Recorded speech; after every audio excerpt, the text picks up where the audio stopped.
ഭാരതപ്പുഴയുടെ കൈവഴികളായ കണ്ണാടിപ്പുഴയുടെയും കൽപ്പാത്തിപ്പുഴയുടെയും ഇടയിൽ സ്ഥിതി ചെയ്യുന്ന കേരളത്തിലെ ഏറ്റവും വലിയ രണ്ടാമത്തെ ജില്ലയായ പാലക്കാട്ടിലെ കഥകളി ഗ്രാമമായ വെള്ളിനേഴി എന്ന ഗ്രാമത്തിലാണ് ഒളപ്പമണ്ണ മന സ്ഥിതി ചെയ്യുന്നത്.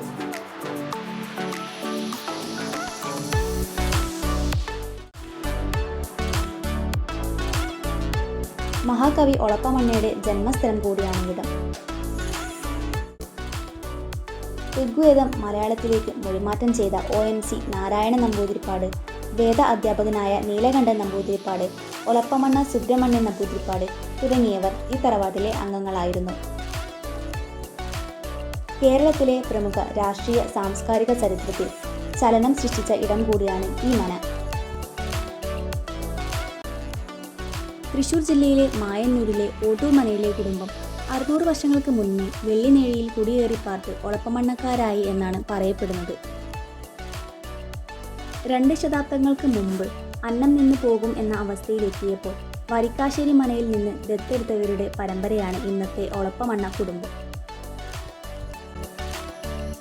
ഒളപ്പമണ്ണ മന കുടുംബങ്ങൾക്ക് രൂപവൽക്കരിച്ച ദേവി പ്രസാദം ട്രസ്റ്റാണ് മനയുടെ സംരക്ഷണവും പരിപാലനവും നിർവഹിക്കുന്നത്.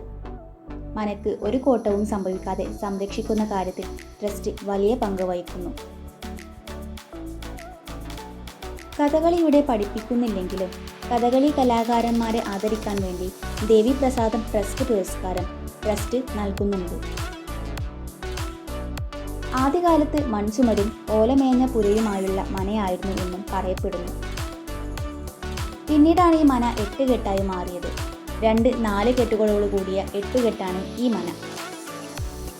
ഇന്നത്തെ 8 കെട്ടിൻ്റെ പഴക്കം ഏകദേശം 300-ലേറെ വർഷങ്ങളാണെന്നതിനും തെളിവുകളുണ്ട്. ഒട്ടനവധി കിടപ്പുമുറികളും പത്തായപ്പുരകളും മനക്കകത്തുണ്ട്.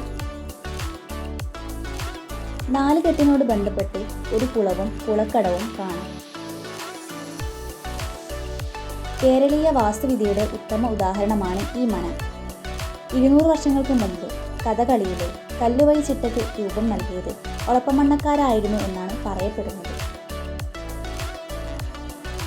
മനക്കകത്ത് വിശാലമായ നടുമുറ്റവും തുളസിത്തറയും നമുക്ക് കാണാൻ സാധിക്കും. മനയുടെ വടക്കിനിയിൽ ഭഗവതിയുടെ ശ്രീചക്ര പ്രതിഷ്ഠയുണ്ട്. 4 കെട്ടിനകത്തായി ഒരു അയ്യപ്പ ക്ഷേത്രവും കാണാം. ഇപ്പോഴും അവിടെ പൂജയും മറ്റു കാര്യങ്ങളും ഒരു മുടക്കവും കൂടാതെ നടക്കുന്നുണ്ട്. സാഹിത്യലോകത്തിനും വാദ്യലോകത്തിനും വലിയ സംഭാവനകൾ ചെയ്ത ഇടമാണ് ഈ മന. കവി ഒളപ്പമണ്ണ സുബ്രഹ്മണ്യൻ നമ്പൂതിരിപ്പാടും ബാലസാഹിത്യകാരി സുമംഗലയും OM അനുജനും ഈ മനയിലാണ് പിറന്നത്. ലോകപ്രസിദ്ധ കർണാടക സംഗീതജ്ഞനായ ചെമ്പൈ വൈദ്യനാഥ ഭാഗവതർ ഈ മനയിലെ ശാസ്ത്രീയ സംഗീത അധ്യാപകനായിരുന്നു.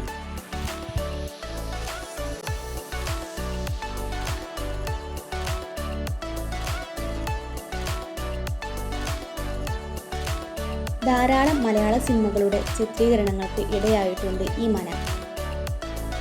പരിണയം, നരസിംഹം, നരൻ, ഇലവങ്കോട്, മാടമ്പി, ദ്രോണ, ആമി, ഒടിയൻ, ആകാശഗംഗ, ആറാം തമ്പുരാൻ, എന്ന് നിന്റെ മൊയ്തീൻ, തമിഴ് ചിത്രമായ ഓട്ടോഗ്രാഫ് എന്നീ സിനിമകൾക്ക് പുറമെ അടുത്ത കാലത്തായി പ്രശസ്ത നടൻ മമ്മൂട്ടിയുടെ ബ്രഹ്മയുഗം എന്ന ചിത്രത്തിൻ്റെ ചിത്രീകരണവും ഇവിടെ വച്ചാണ് നടന്നത്.